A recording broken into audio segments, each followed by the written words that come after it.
네, 오늘 하루도 주님께 감사함으로 영광 돌리는 귀한 날이 되시기 바라겠습니다. 오늘 말씀은 히브리서 9장 23절에서 24절 말씀입니다. 그러므로 하늘에 있는 것들의 모형은 이런 것들로서 정결하게 할 필요가 있었으나 하늘에 있는 그것들은 이런 것들보다 더 좋은 제물로 할지니라. 그리스도께서는 참 것의 그림자인 손으로 만든 성소에 들어가지 아니하시고 바로 그 하늘에 들어가사 이제 우리를 위하여 하나님 앞에 나타나시고. 아멘. 자, 오늘 말씀 24절 다시 읽어 보겠습니다. 그리스도께서는 참 것의 그림자인 손으로 만든 성소에 들어가지 아니하시고 바로 그 하늘에 들어가사 이제 우리를 위하여 하나님 앞에 나타나시고. 24절 이렇게 기록하는데 여기 보면 손으로 만든 성소에 들어가지 아니하시고 바로 그 하늘에 들어가사. 이렇게 기록합니다.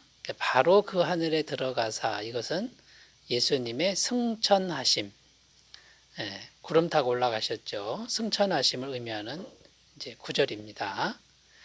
그래서 지금 본문 말씀은 예수님의 승천하심에 대해서 말씀하고 있다는 것입니다.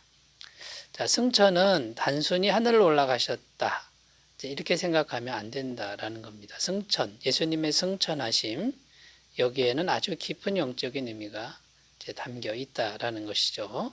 그래서 오늘은 예수님의 승천하심, 이것을 우리가 어떻게 바라보아야 하는지 이런 것들을 함께 생각하면서 영적인 은혜를 나누도록 하겠습니다. 자, 첫 번째입니다. 예수님의 승천하심, 어떻게 바라봐야 되느냐? 죄를 이기신 것을 바라보아야 한다. 자, 죄를 이기셨다, 이렇게 바라보아야 한다라는 거죠. 여러분, 예수님의 승천을 생각해 보면요, 단순히 구름 타고 하늘 올라가셨다, 이게 아니고요. 예수님의 승천은 굉장히 힘들고 고통스러운 과정을 거쳐서 이루어진 일이다라는 겁니다. 빌립보서 2장 6절 8절, 그는 근본 하나님의 본체시나 하나님과 동등됨을 취할 것으로 여기지 아니하시고 오히려 자기를 비워 종의 형체를 가지사 사람들과 같이 되셨고 사람의 모양으로 나타나서 자기를 낮추시고 죽기까지 복종하셨으니 곧 십자가에 죽으심이라. 엄청난 고통, 또 죽음, 무서움, 이걸 다 거쳐서 이게 이제 승천이 이루어졌다라는 것이죠. 그냥 단순히 하늘로 올라가는 게 아니다, 그런 의미가 됩니다. 그리고 그 과정에서 엄청난 유혹도 많았다라는 겁니다. 그러니까 승천을 못하게 방해하는 그런 세력들이 많았는데 어떤 유혹이냐면요, 십자가의 길을 가지 않는 승천, 십자가 없는 승천에 대한 유혹이라는 겁니다. 마태복음 4장 8절 10절, 마귀가 또 그를 데리고 지극히 높은 산으로 가서 천하 만국과 그 영광을 보여 이르되 만일 내게 엎드려 경배하면 이 모든 것을 내게 주리라. 이에 예수께서 말씀하시되 사탄아 물러가라, 기록되었으되 주 너야 하나님께 경배하고 다만 그를 섬기라 하였느니라. 자, 마귀의 시험, 세 번째 시험인데 이 마귀가 시험한 게 뭐냐면요, 십자가에서 죽지 않고 죄 사함에 피를 흘리지 않고 그냥 이 세상 모든 걸 다 주겠다, 그러니까 쉬운 길을 가라, 이것이 마귀의 유혹이었습니다. 이 유혹은 굉장히 센 유혹이었다는 거죠. 엄청난 유혹이었는데 예수님은 그걸 물리치시고 담담하게 십자가의 길을 이제 가신 것이죠. 만약에 십자가 없이 승천하셨으면 이 죄 문제가 해결되지 않았다라는 것입니다. 마태복음 16장 22절, 베드로가 예수를 붙들고 항변하여 이르되 주여 그리 마옵소서, 이 일이 결코 주께 미치지 아니하리이다. 예수님의 수제자 베드로가 예수님을 가로막습니다. 예수님은 지금 십자가의 길을 가려고 하는데 안 된다라고 하는 겁니다. 예수님은 십자가에서 죽으셔야만 했습니다. 피 흘리셔야만 했죠. 죄를 이기기 위해서입니다. 그런데 베드로는 그 죄를 생각하지 않고 이 세상에서의 정부와 그 다음에 권력과 부귀영화 이런 것을 생각하기 때문에 예수님을 가로막은 것이죠. 그때 예수님이 베드로에게 사단아 내 뒤로 물러가라 이렇게 말씀하셨죠. 여러분, 그러니까 이 승천에 담긴 의미는요, 십자가의 길을 통과해서 죄를 이기신 분이 승천하셨다. 이런 의미가 제대로 된 승천하심의 의미라는 겁니다. 그냥 올라간 것이 아니다라는 것이죠. 예수님은 십자가의 길을 가시면서 이 죄와의 싸움에서 절대로 비껴가지 않으셨다라는 겁니다. 마태복음 26장 39절 조금 나아가서 얼굴을 땅에 대시고 엎드려 기도하여 이르시되 내 아버지여 만일 할만하시거든 이 잔을 내게서 지나가게 하옵소서. 그러나 나의 원대로 마시옵고 아버지의 원대로 하옵소서 하시고, 자, 끝까지 순종하신 거죠. 자, 그러니까 여러분, 우리들이 취해야 될 태도는 어떤 겁니까? 우리들도 이 죄와의 싸움을 본질적 싸움으로 알고 싸울 줄 알아야 된다라는 겁니다.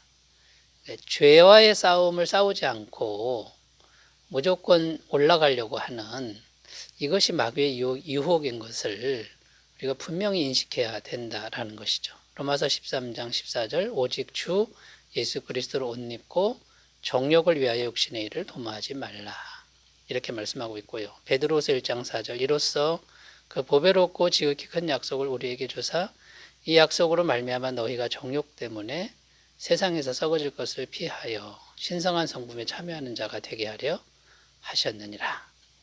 자, 여러분, 예수님의 승천하심을 생각하면서 엄청난 고통과 십자가의 고통을 이기신 주님을 묵상하시는 귀한 은혜가 있으시기 바라겠습니다.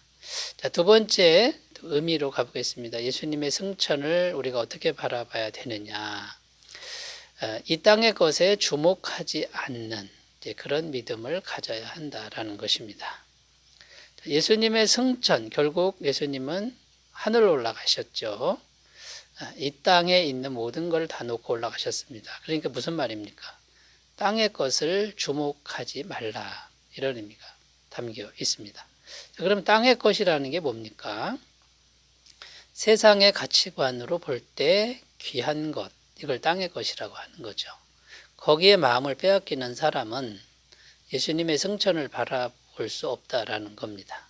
요한일서 2장 15절 16절 이 세상이나 세상에 있는 것들을 사랑하지 말라. 누구든지 세상을 사랑하면 아버지의 사랑이 그 안에 있지 아니하니 이는 세상에 있는 모든 것이 육신의 정욕과 안목의 정욕과 이생의 자랑이니 다 아버지께로부터 온 것이 아니요 세상으로부터 온 것이라.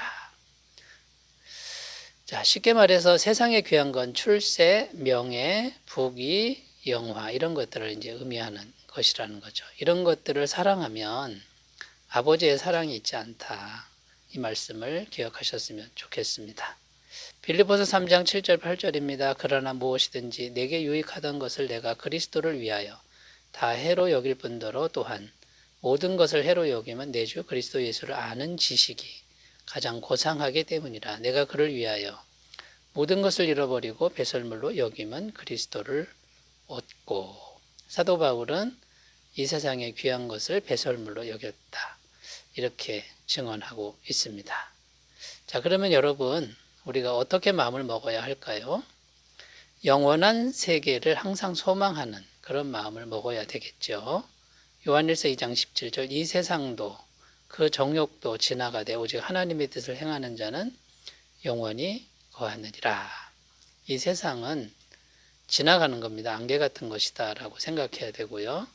고린도서 4장 18절 우리가 주목하는 것은 보이는 것이 아니요 보이지 않는 것이니 보이는 것은 잠깐이요 보이지 않는 것은 영원함이라. 영원한 세계를 주목하는 그런 태도가 중요하다라는 겁니다. 그리고 마지막으로 주님과 동행하는 것, 주님과 함께하는 것, 보이지 않는 분과 함께하는 것을 최고의 가치로 여기며 살아야 한다. 이것을 말씀하고 있습니다. 미가서 6장 8절입니다. 사람아 주께서 선한 것이 무엇임을 내게 보이셨나니 여호와께서 내게 구하시는 것은 오직 정의를 행하며 인자를 사랑하며 겸손하게 내 하나님과 함께하는 것이 아니냐. 여러분, 이 세상의 귀한 것보다도 주님과 동행하는 것이 최고의 가치, 이렇게 두는 분들이 다 되시기 바라겠습니다. 자, 세 번째 주제로 갑니다.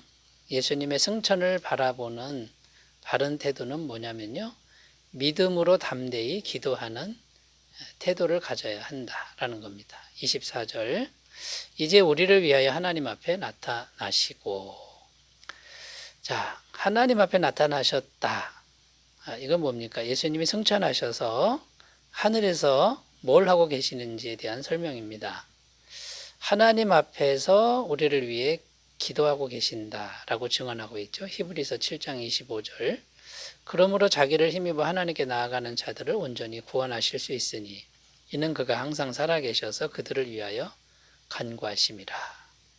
자, 그러니까 우리가 죄를 져도 예수님께서 십자가에서 우리 죄를 다 해결했다라고 하나님께 간구한다. 그래서 우리를 용서받게 하신다. 이제 그런 내용이죠.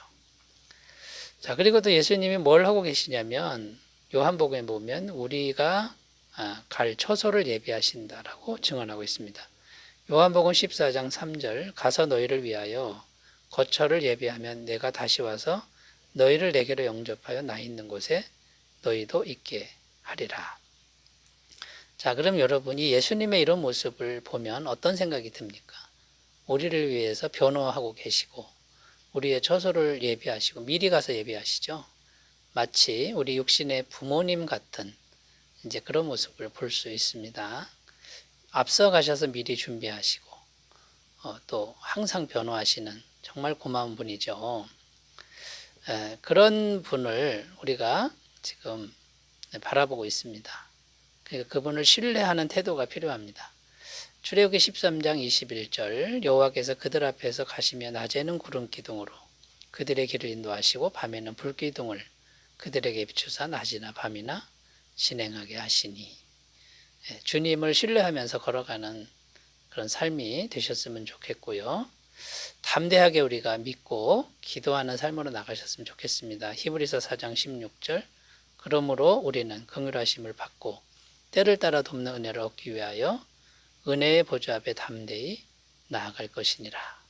담대히 나아가서 은혜를 구하시라는 거죠. 마태복음 7장 11절 너희가 악한 자라도 좋은 것으로 자식에게 줄 줄 알거든 하물며 하늘에 계신 너희 아버지께서 구하는 자에게 좋은 것으로 주시지 않겠느냐. 자, 이 믿음을 가지고 하늘로 들어가신 승천하신 예수님을 바라보면서 죄로부터 이기신 것, 그 다음에 영원한 세계를 주목하고 담대히 기도하는 귀한 삶이 되시기 바라겠습니다. 기도합니다. 하나님 아버지, 십자가의 길을 가셔서 마귀와 죄의 세력을 이기시고 승천하신 그 주님을 우리가 믿음으로 바라보며 담대히 기도하는 삶이 되게 하옵소서. 예수님의 이름으로 기도드립니다. 아멘. 오늘도 기도가 충만하시기 바라겠습니다. 감사합니다.